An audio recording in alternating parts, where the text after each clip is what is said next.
Welcome, lovely listeners, to SoulStirred, stories of growth and the human experience. I'm Emily Garcia. And I'm Kasey Clark. We will be your guides on this journey. We are so glad you are here. Each week, we'll come together, sometimes with other incredible thinkers, creators, and adventurers, to generously share stories of self-discovery, recovery, triumph, and what it means to live a life on purpose. No matter where you are in your own journey, connection is here for you at SoulStirred. Settle in, take a deep breath in, and let's inspire each other. Welcome to SoulStirred. Welcome back, SoulStirred listeners.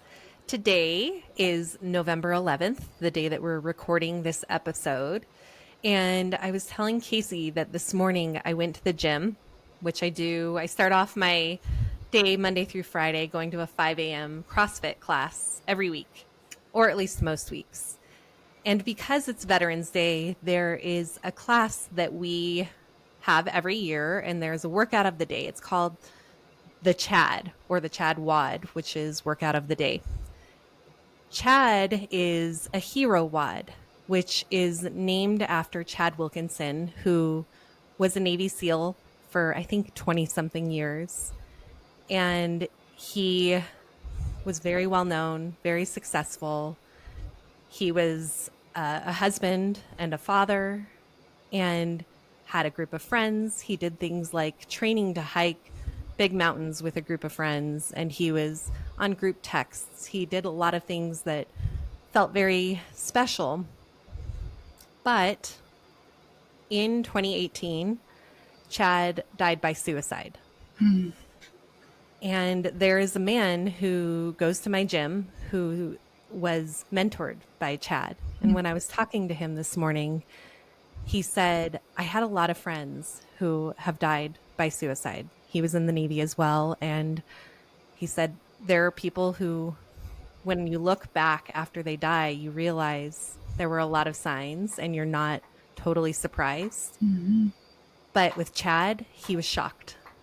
And it made him realize that if Chad could die by suicide, anyone could. And so after the class today, basically what the Chad workout is that you do 1,000 step-ups onto a 20-inch box.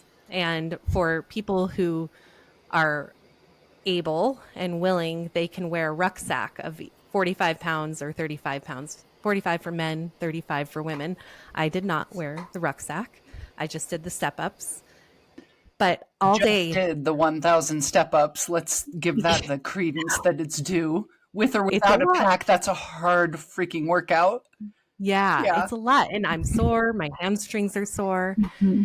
And all day I've been thinking, this is such a good reminder. Mm-hmm. It's a physical reminder in my body of what that workout was for. Mm. That it is not just about Chad.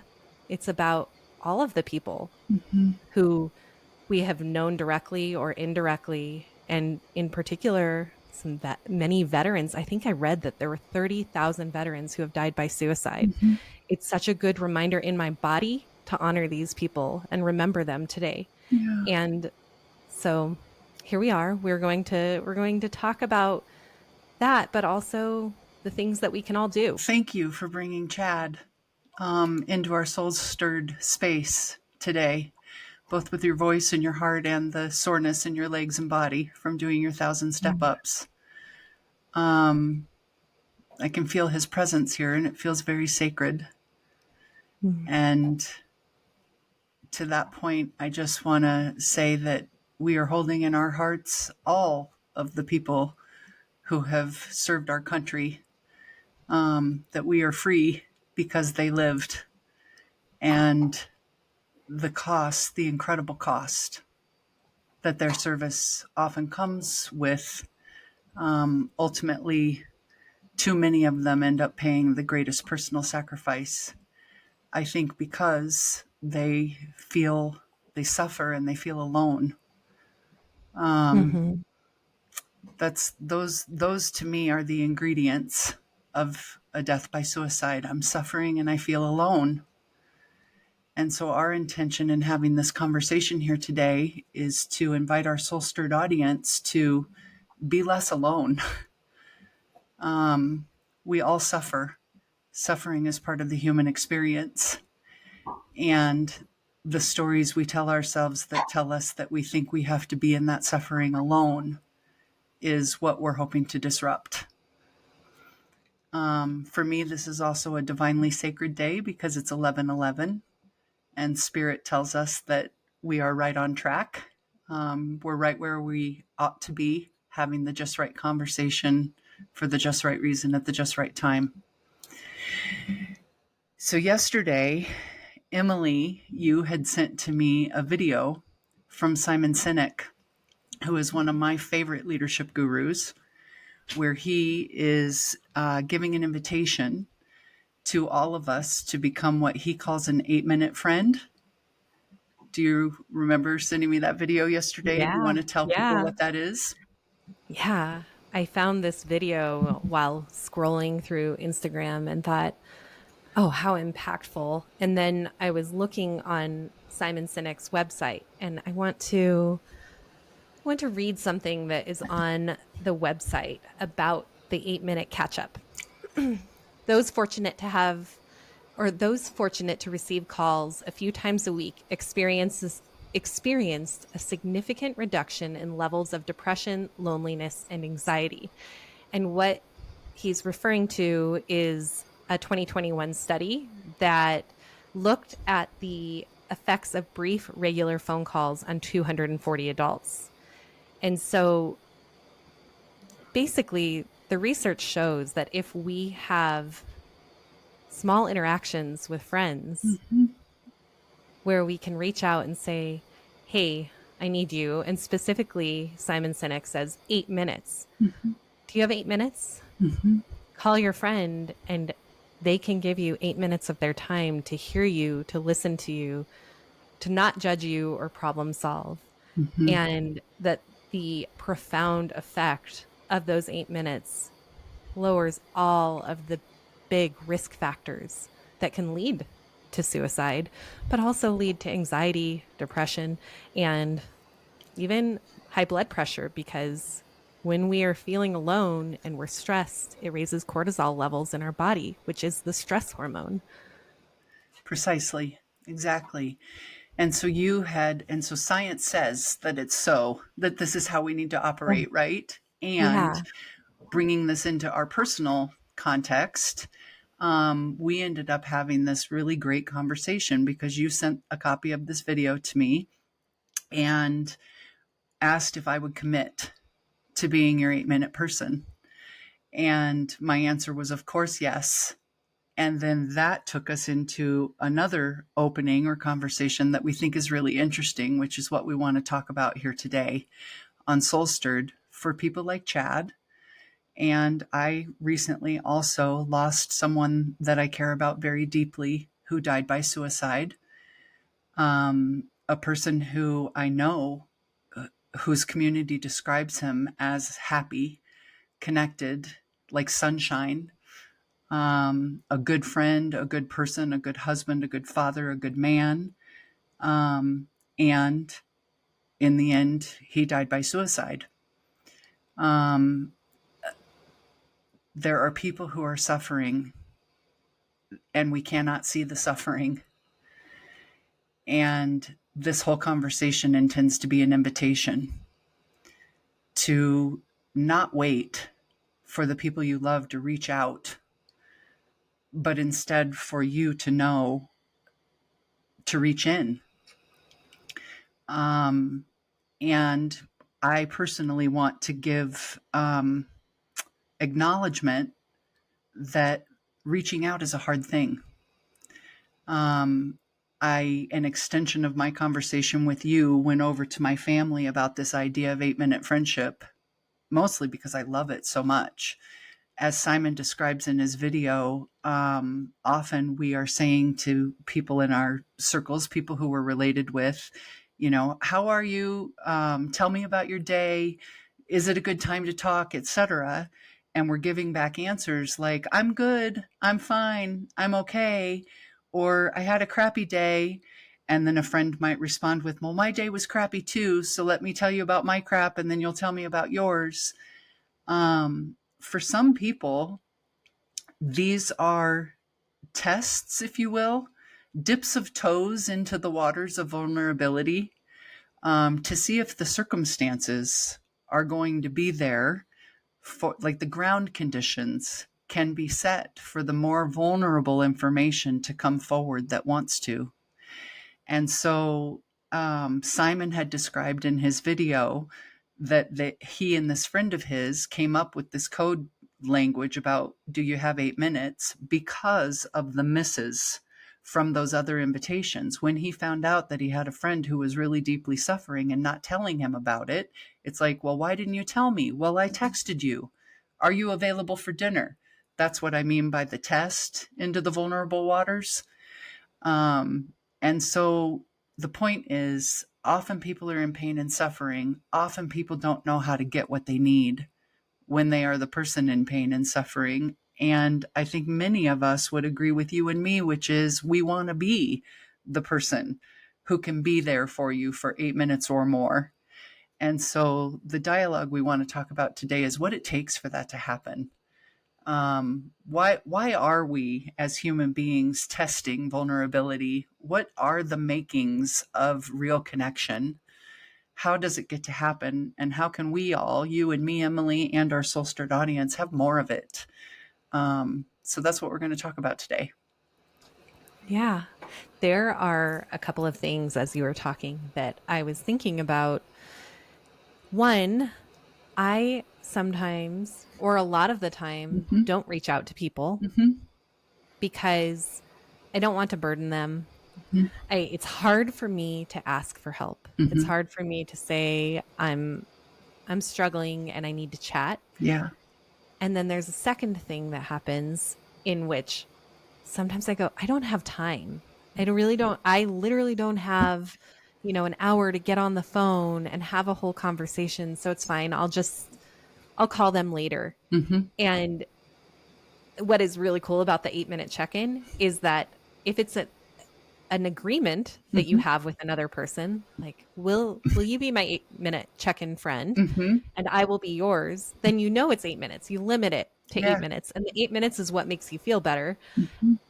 And so it eliminates both of those things. You already have put yourself out there. You've been vulnerable and that person said they are okay with it. And you don't have to be available for an entire hour to have a conversation. Yeah. Yeah. It's nice to have the container, right? And Right. I think what Simon was intending from this code language he developed with his friend is, this is a way for me to tell you, I really need you. This is not just me reaching out to chat about my day. This is me reaching out to say, I'm hurting and I feel alone. And I need another human to be in contact with me right now. Do you have 8 minutes? That's what's behind that request as I understood it from the video. And from there, I got to this place of like, so I don't do that. I don't do this with people. I am a person who wants to be on the receiving end of, do I have 8 minutes? My answer to that 100% of the time, almost no matter who is asking, is hell yes. And I will show up and I will give you my presence and I will give you my attention and I will give you my love and I will just listen to you if that is what is needed. And I am not like, I can feel myself bang right up against a mountain full of edges inside myself when I think about being the one to send the message that says, do you have 8 minutes for me? And so that's what we want to unpack. Because as I've asked myself this question, what does get in my way? What are the stories that I start making up that keep me from making that reach and for asking for that kind of help?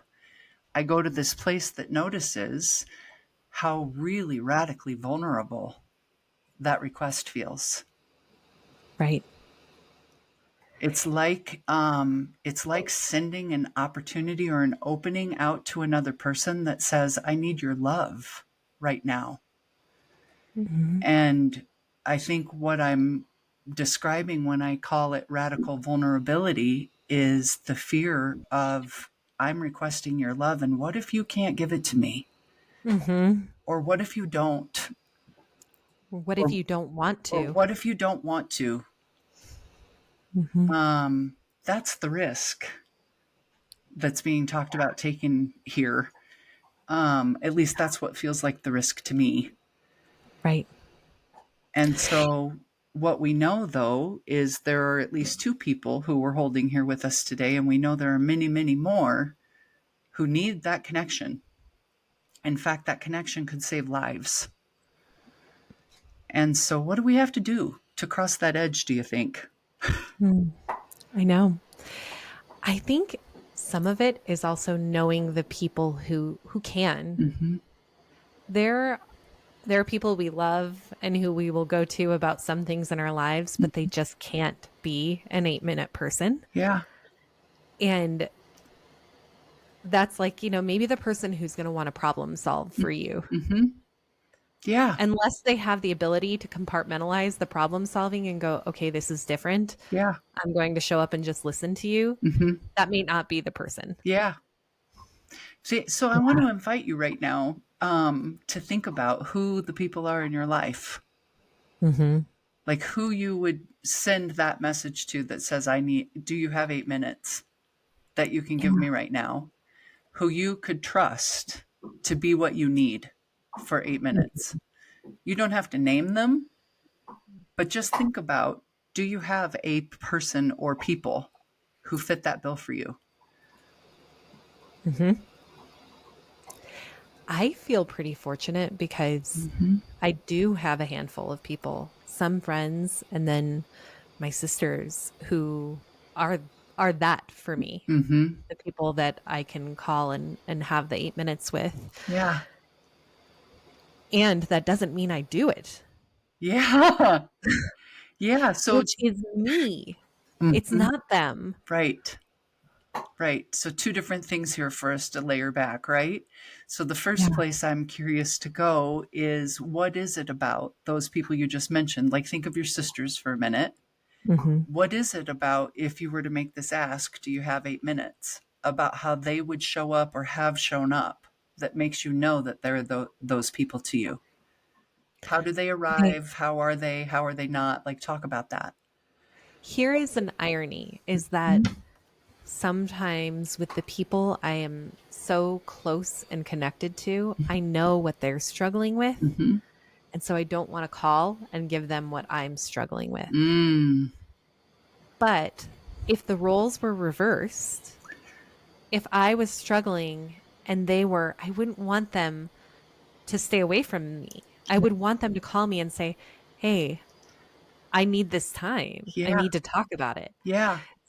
It's like, I want to be this kind of friend to you, but I Yeah. refuse to let you be that kind of friend to me. Yeah. Ugh. Why do I do that? Yes. Well, yes, this is what's been coming up for me. This is why, thank you for meeting me here. Because I'm like, what Yeah. really is in between me and this thing we call vulnerability? Yeah. Yeah. Why do I do that? Mm-hmm. You don't have to have an answer, but this is just an invitation to bring our audience along with us to maybe inquire within with some of these questions that we're revealing for ourselves. When I really do pride myself on being the one to give the love and the listening, and I want to be that person for people, and then why do I refuse to let them return the favor, so to speak? Yeah. There is an invitation. And I think that having the conversation ahead of time with people when you're in a just neutral kind of place is the key to it, because I tend to feel like if I'm proactive in most things in life, if I can say to someone, like someone's coming over and I go, yeah, my house is kind of messy right now. I don't feel bad when they walk into my messy house. Yeah. If I haven't said it to someone, I'm like, oh, you're going to look at my house and be like, ew, why haven't you mopped your floors today? Yeah. And so having the conversation and saying, are you willing to do this, actually could feel like this is something I'm more willing to do because I know Yeah. they've told me. Yeah. You're talking about designing it, right? Like design the Yeah. relationship in the way that you want it to be so that the person who receives, do you have 8 minutes, knows what that means is happening for you. And then assumably, hopefully, they're willing to show up to be what's Right. needed because you've pre-designed it. Yeah. And then what happens for you inside when you think about that? If you designed it with a person, would you be more willing to do I the would outreach? probably be more willing. And that also goes back to that secondary piece of the time limit Uh-huh. because I avoid so many phone calls to people because I'm like, I just don't have the time. But if we Mhm. all know, okay, it's 8 minutes and you stick to it, Yeah. I probably would be likely. Would you? To be the listener or the asker? The asker. I'm still getting to what I want to have for the ground conditions to be the requester of this. I think there's more Yeah. to it. This is part of it, like for both people in the relationship to know what it is we're asking and what you're like level setting expectations there, right? Like we both Right. know what it means is that I'm in pain and suffering when I say, do you have 8 minutes? And if we've had that conversation in advance, yes, that takes me down one step in my vulnerability staircase. Like we're Yeah. headed towards the basement of where vulnerability lives for me, and that gets us down a step.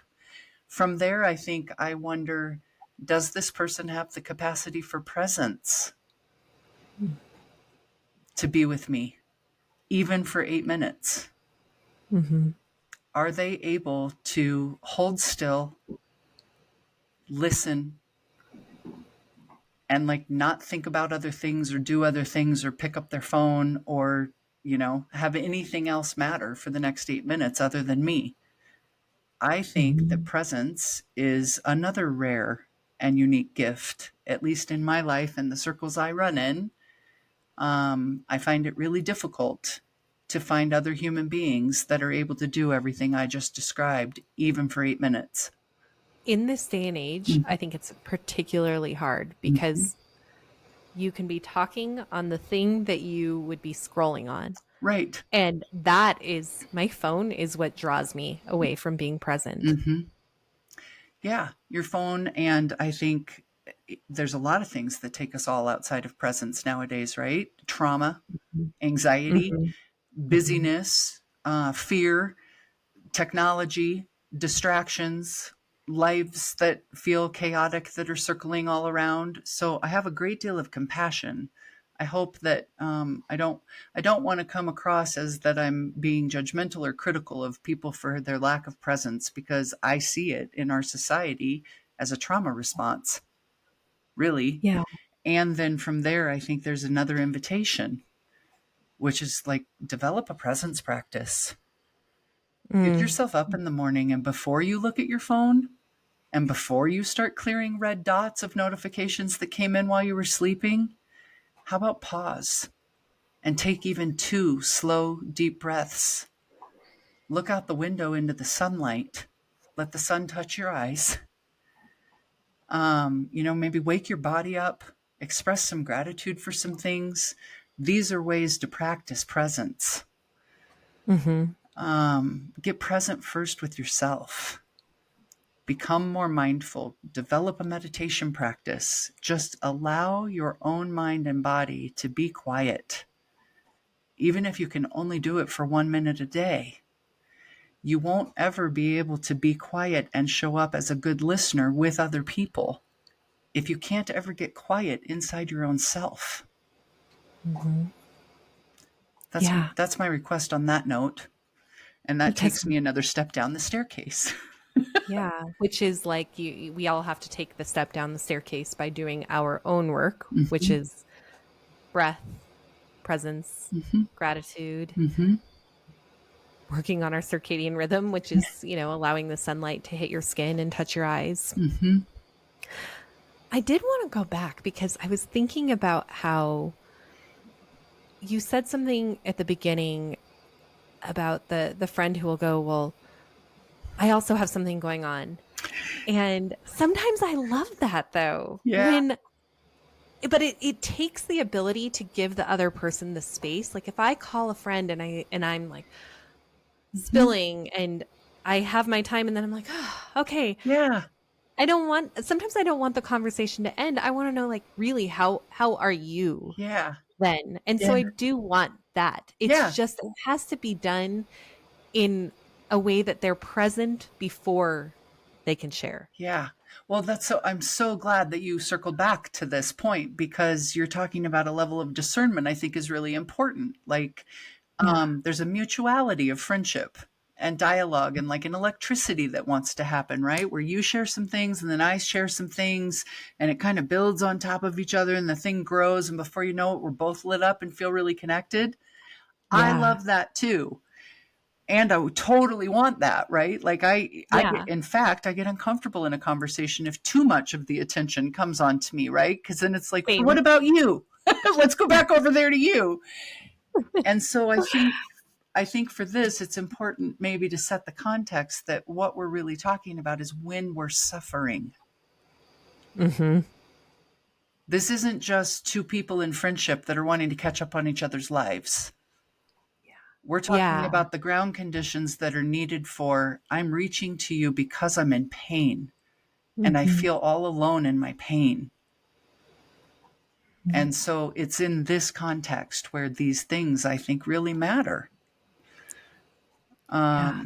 To, do the reach in one direction or the other, design the reach in advance with the people that you trust so that you know that when you reach, you're going to be found. There will be a hand there to grab yours when you reach, right?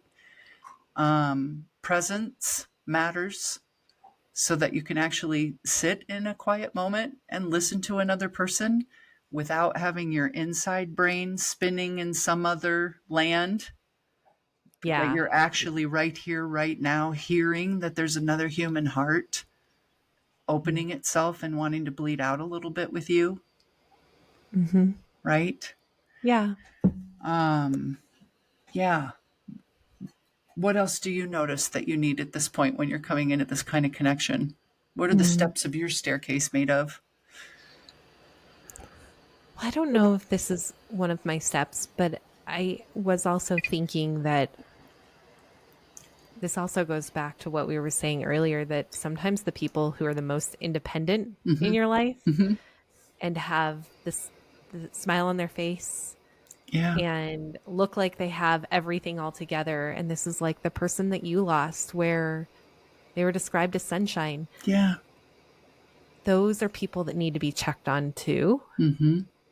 And so part of the step is, who are the people in your life who do check on you, who Hmm. do say, I haven't heard from you in a little while. Hmm. Are you doing okay? Hmm. Or maybe you post on Facebook or Instagram and they say, oh, I haven't seen you in a while. I'm so glad to see you. Like, it's these little tiny things that when someone realizes that they haven't seen you or that they've missed you, and maybe they send you a text and say, you just crossed my mind today, I'm thinking about you. Those are the little things that compound to create the trust that you're Yeah. willing then to reach out to that person, because Yeah. you know that it's not a friendship out of convenience, it's a friendship out of love. And our Yeah. lives go on and we get busy and we don't talk to people all the time, but when you hear from someone randomly, it just feels so good and you're more likely to reach out. Yes. I say every year on my birthday that I love how it feels to have a birthday and be part of Facebook and Instagram, Yeah. because on my birthday is the day that all of those people I have, what is it, 700 social media friends or something, they all see me on that day. And every year on that day, I say to myself and my people, wouldn't the world be a different place if we lived as if every day were your birthday on Facebook? Mm. So it brings me to this place of wanting to say to our listeners, like, how might you go out of your way today to make someone you love feel seen? Hmm. It doesn't have to cost us anything, nothing but No. time and a moment to go, oh, that person just flew through my head, even though I haven't talked to them in 5, 10, 15, 20 years. Drop a note into a text message or on social media, send a piece of sunshine. Yeah. As one of the people in the world who happen to be wired for things like sunshine, I can Mm-hmm. say that quotes like "the problem with being the strong one is no one ever asks if you're okay" really resonate for me. Yeah, me too. And I think this conversation is really tethered to what my parts are in keeping an arm's length or a distance from, showing. I guess what I want to say, if I'm really owning it, is I have a pattern of showing up for people when I'm in my sunshine and my joy, and then hiding from those same people when I'm in my pain. And so the conversation we're having today is to help create the ground conditions for more connection to happen in all directions. Not Mm-hmm. for anybody to be able to do more finger pointing or blaming for why they're disconnected and all alone, or how it's your fault that you feel disconnected and all alone. Instead, for all of us to maybe just come towards each other just a little bit, Yeah. especially right now when I know that so many people that I love are really hurting. And I'm one of them, you know, Mm-hmm. why the conversation we're having today, I don't even want to say it in the form of a question. This is why we're hurting, Mm-hmm. is because we are giving in to the illusion that disconnection is the way, when the Yeah. truth and the reality are that we are all connected. And so avoiding each other only has us avoiding parts of ourselves that want to be seen and heard and acknowledged and loved and listened to. Make Mm-hmm. the reach. Don't wait for the request. By the time this request comes, as I understand it, the way Simon describes it, the person's already really in a dark place. Mm-hmm. And it is truly a two-way street Mm-hmm. that if I, like you, if I were to only show up when I'm in my sunshine Yeah. and I'm not showing up when I'm not, people will assume I'm in my sunshine off doing something else. Yeah. So I have to tell people, but maybe they're doing the same. Right. Maybe they're not showing up because they're not in their light. Yeah. And so we're all responsible for showing up in some form. Mm-hmm. And to your point, the disconnection, even though we can think like, well, I see someone on Facebook and I like their story or I like their post and Mm-hmm. I feel like I know what's going on in their life. That is not the same as having a conversation with someone. Yeah. Well, and think about all the things that you post on Facebook. That are not out. No one knows Do what's you really going broadcast on. your pain Yeah. on Facebook? I don't broadcast my pain on Facebook. There are people who Some do. people do. I I don't. tend not to be one of them. You know, I Yeah. think it's just Facebook, to me, social media in general is sort of like the Christmas letter of our lives. Where we write that annual holiday letter to your friends that says, my kids got all straight A's and my house is perfect and my husband got a promotion and I bought a new car and here's the trips we took. Life is grand. But Yeah. usually people omit the paragraphs that are like, and my kid went to delinquency court and I got a speeding ticket and I got written up at work and, you know, Or just, okay, this is like an example from my weekend. It snowed and then things got canceled. uh-huh. So I sat around the house and I ran some errands and I got a new fridge for our new office Yeah, and delivered it. who's going to give Well, any F's about this if you post it on Facebook, right? no one cares. And I did not take a picture of it. I didn't share it. I mean, I'm sharing it now, but it's so uneventful. My entire weekend was uneventful, Mhm. and I'm not sharing that. But when I go on an upcoming vacation, I will be sure to be sharing that because it's exciting and it's fun. But then people may think that's what is the only thing happening in my life, That when is your really life. my life is full of a whole lot of uneventful stuff. Mm-hmm. A whole lot of eventful stuff and a whole lot of uneventful stuff, a whole lot of lightness and a whole lot of dark, a Yeah. whole lot of messy and a whole lot of clean, a whole And a lot. whole lot of all of the It's feelings. all of the things. That's the Yes. thing. We Yeah. never know how a person is doing. We can't know the story that brought this person to this moment without talking to the person. Yeah. And what we know is that there are persons out there who think that their only way to ease their suffering is to lose their life. Mm-hmm. That is the current state of our humanity. Let's just breathe in that reality for a minute. Mm-hmm. There are too many people who think that the only way to ease their suffering is to end their life. There is a statistic that I have up in front of me that suicide rates increased approximately 36% between 2000 to 2022. I mean, there is about one death from suicide every 11 minutes. Mm. It's significant. It breaks my heart. Yeah. And And what happens too is that we have opportunities to tell people how much they mean to us. Mm-hmm. And we often think, like, Mm-hmm. I'll do it later. Mm-hmm. But what happens when someone dies is we do. Yeah. That's when everyone gets together and they share stories and they laugh about the person and they cry about the person and they say, this is how they impacted my life. And if Mm-hmm. only people could hear those stories while they're alive so that they can go, I am making a difference. Yeah. Don't wait for the funeral to tell the people you love that you love them and Yeah. how you love them and why you love them. They can no longer hear you when you wait for the funeral for those words to happen. Yeah. Tell them now. Tell them right And now. the amount You know? of guilt that people feel when they say, I didn't tell them. Mm-hmm. And that is a normal human thing that happens. Yeah. I have felt that way. Mm-hmm. Like, I wish I had said these things. Mm-hmm. And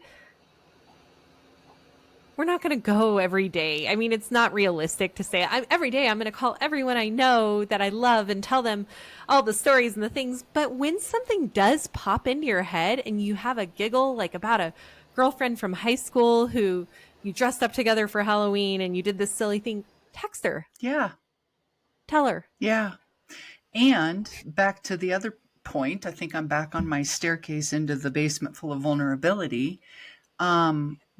Be open to receiving these messages, Which is really hard. which is really hard. So it's on the other side of love. Be as good of a citizen receiver of love as you are giver of love. Know that it's vulnerable on both sides. For the person who's making the time to see you and say, hello, beautiful, you matter so much to me and I'm just so glad you're in my life. That's a vulnerable message to send, and receive it with the same intention that it was sent. Receive it with presence. Yes. That goes Yes. back to your Receive it step with of presence. presence. Yes. Because the receiving is, don't discount it. Right. Don't say, oh, that's just, anyone would have done that. Exactly. Or it was no big deal. Like, people tend to react that way Mm-hmm. because it feels hard to have someone compliment you. But Mm-hmm. when someone does share something that they really love about you, say thank you. Yeah. And allow yourself. I mean, this is what I do. And if you're watching on video, you can see I will put my hands on my heart and I feel that in my heart. Whatever someone says to me, like, I celebrate it and I Mm-hmm. feel it because that is allowing light to enter me. Yeah. Yeah. Well, it's called, for me, this is how I define and describe what connection means. Connection to me, which is, by the way, one of my top values, it's in like my top 4, is about influence. And it needs to be mutual. What it means is, to me, you listen to me and you allow me to influence you. And I see that based on getting to observe the impact you allow me to have on you. In other words, you may be proceeded in a way that I can see you, making behaviors out of something I might have said or offered, or I see you receive with presence the love that I just sent. That's how you know, like, you're allowing me to influence you. And then I listen to you and I let you influence me back. And you get to see me move forward in a way that you know that I heard what you said to me and I made it matter. That's the ingredients in my world that connection is made of. And what I love about what you just said is it all requires presence with myself, with you, with each other, to both know that like what's happening here is a love exchange, both showing up for it and making ourselves available to it. Maybe that's the question in your head when someone provides you with love is, am I showing up for this? Yes. And if I'm not, take a deep breath. Yeah.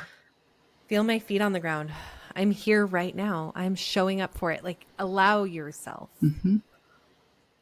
To receive and to give, for it to be mutual. This might be why the infinity symbol is what represents unconditional love. People can't see me, but I'm making a figure 8 shape with my finger right now, because I think that's what really describes the reciprocity of this kind of connection that I'm talking about.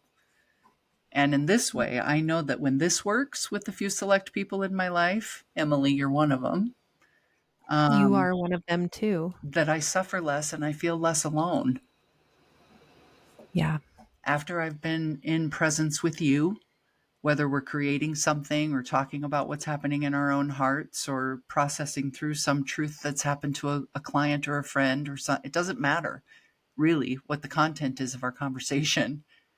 What matters is that I can feel us both show up for it and feel both of our feet on the ground and our butts in our seats and our hearts wide open and our minds quiet, and we're available to the exchange of love that wants to happen between us. It's a rare and beautiful kind of friendship. It is. And I just want to give some credit that there are people out there who don't know where to find that kind of friendship, Yeah. which is really painful. And I want people to know that there are people looking for you just in the way you're looking for them. Yeah. And in order to develop that, it means being vulnerable and being the first one to go, the Yeah. first one to open up and share with the other person. Maybe it's because you heard this podcast today that you get to be the more brave one. Maybe it's because you just happen to naturally be the one that often finds yourself on the high road in relationship situations. Just know that that's because you are the leader that you seek in your life. I've learned that too many times when I've looked around and thought, I really need someone to show me the way right now. And why can't I find anyone to lead me forward? It's because it's me. Yeah. Yeah. I'm meant to There be is a the one saying that- about that. I can't think of what it is, but it's like if you're looking around and you can't find the person who's supposed to do that thing, It's because it's you. Exactly. Yeah. Exactly. Yeah. Yeah. But to your point, be the one. Be the one to make the reach. And again, it's not everybody you know every single day, but when a thought about another person passes through your mind, when you're driving down the street and you see a billboard or a bumper sticker that reminds you of them, maybe it's their birthday or it was 2 weeks ago, like it's never too late to circle back. And what we know is true is connection is medicine. Connection is medicine, and there are a lot of broken hearts in the whole world right now that need some medicine. And you could be it for someone that you love and even for someone that you don't love, that you don't even know. Sometimes it's about being on the street and making eye contact and opening your face to a smile. There was a research study about the micro moments that we have that people tend to think, okay, and I think in the research study, they followed people in the subway and in grocery stores and that type of thing. And people would think, okay, well, I just want to get on the subway and I want to look at my phone. I don't want to interact. Yeah. But when people actually put their phone down and had just a tiny interaction, a micro interaction with someone, like, hey, how's your day going? Or, oh, it's hot on this train. Something like that, Yeah. that people walked away feeling like, wow, that was really nice. And I can picture a handful of moments in my life like that where there was a woman in the line at the grocery store, and we were just chatting about the song. It was the Rolling Stones Yeah. playing at the grocery store in Sprouts. And we were chatting about how much she loved the song and what it brought it back to, from when the Yes. song came out and what she was doing. And then we said goodbye. She checked out, she left, and I was like, this is so great. Yes. Those moments matter. Mm-hmm. Yeah, you were lit up by human connection. Human connection. Those We need moments it. matter. And do you notice how, at least in my world, they feel really rare and random nowadays?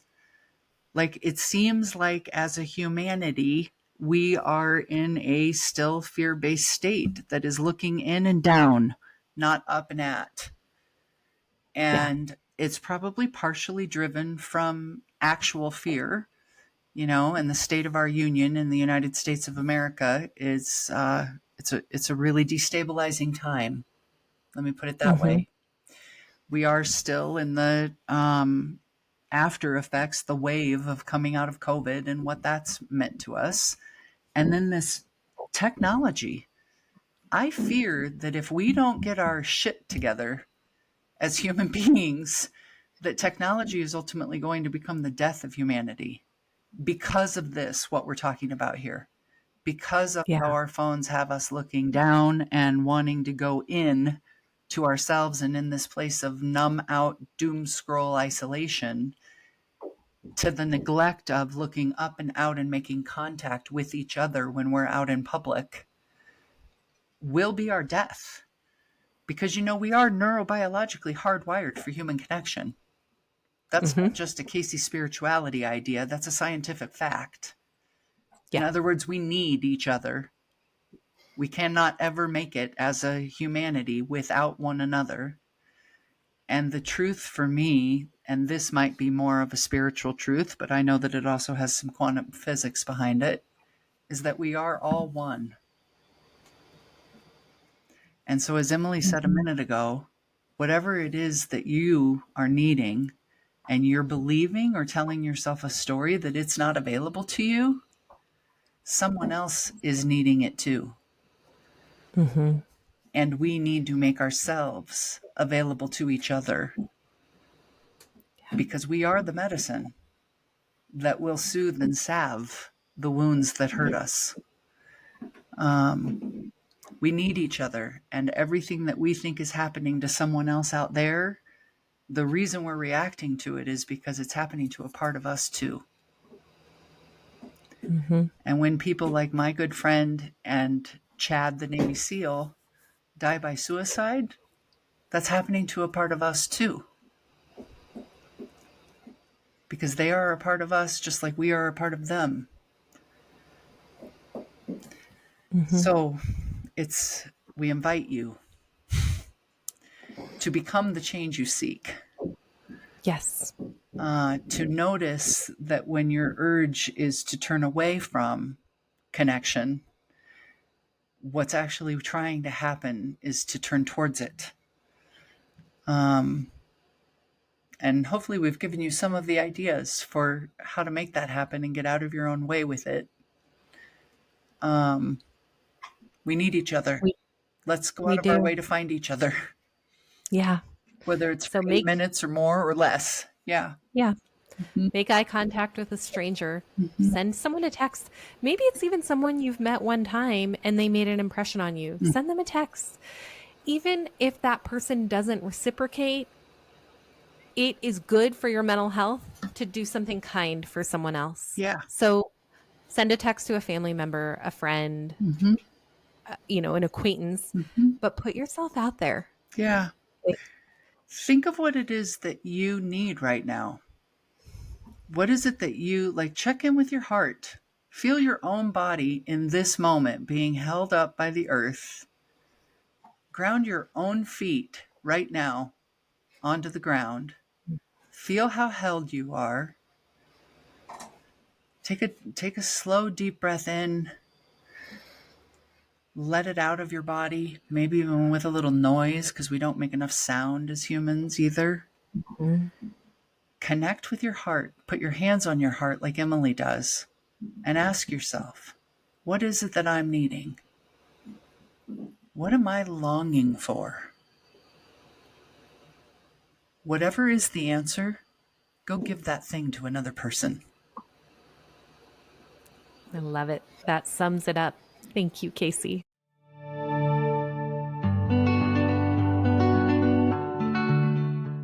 SoulStirred listeners, thank you so much for joining us today as we bring you stories of growth in the human experience. We appreciate you, and we have a request for you.